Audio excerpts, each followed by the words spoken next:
रात के अंधेरे में बारिश तेज हो चुकी थी। सड़क के किनारे घने जंगल के पास एक कार रुकी। कार से एक आदमी बाहर निकला, रवि। उसके चेहरे पर घबराहट थी, आंखों में डर और हाथों में एक खून से सना चाकू। उसने जल्दी जल्दी जंगल की ओर देखा और तेजी से कदम बढ़ा दी।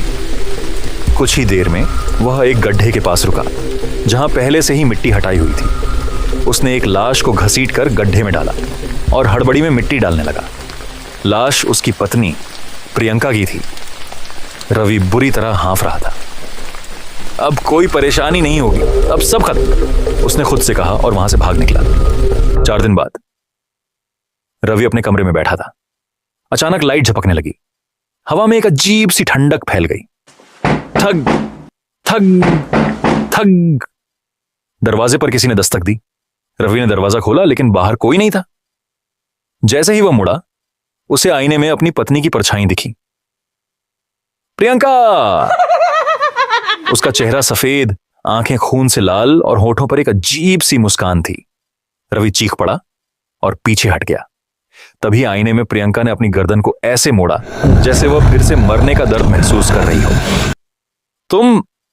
तुम मर चुकी हो, रवि कांपते हुए बोला। प्रियंका की परछाई हंसने लगी। हाँ, लेकिन तुमने मुझे अधूरा छोड़ा रवि, अब मैं तुम्हें भी अपने साथ लेकर जाऊंगी। अचानक लाइट बंद हो गई। कमरे में घुप अंधेरा छा गया। रवि ने अपने फोन की टॉर्च जलाने की कोशिश की, लेकिन फोन काम नहीं कर रहा था। तभी एक ठंडी सांस उसके कानों के पास महसूस हुई। भाग सकते हो, लेकिन बच नहीं सकते। रात 3 बजे रवि को लगा कि यह सब उसका भ्रम है। वह बिस्तर पर लेट गया, लेकिन जैसे ही उसने आंखें बंद की, उसे महसूस हुआ कि कोई उसके ऊपर झुका हुआ है। उसने तुरंत आंखें खोली। प्रियंका उसके चेहरे के इतने पास थी कि उसकी सांसों की ठंडक महसूस हो रही थी। तुम मुझसे दूर नहीं जा सकते रवि, प्रियंका ने कहा और उसकी गर्दन कसकर पकड़ ली। रवि ने खुद को छुड़ाने की कोशिश की, लेकिन प्रियंका की पकड़ इतनी मजबूत थी कि उसकी सांसें रुकने लगीं। अचानक प्रियंका ने उसे घसीटकर बिस्तर से नीचे गिरा दिया। रवि किसी तरह भागकर किचन तक पहुंचा और कांपते हुए चाकू उठाया।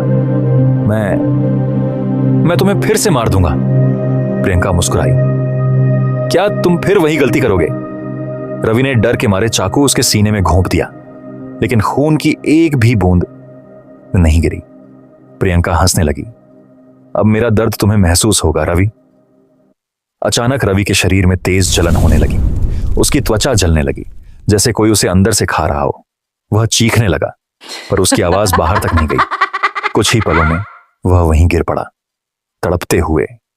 अगली सुबह पड़ोसियों ने जब दरवाजा तोड़ा तो उन्होंने देखा रवि मृत पड़ा था। उसके चेहरे पर वही डरावनी झलक जो उसने प्रियंका के मरते वक्त देखी थी। लेकिन सबसे डरावनी बात थी उसके माथे पर प्रियंका के नाखूनों से लिखा हुआ एक शब्द, पत्नी।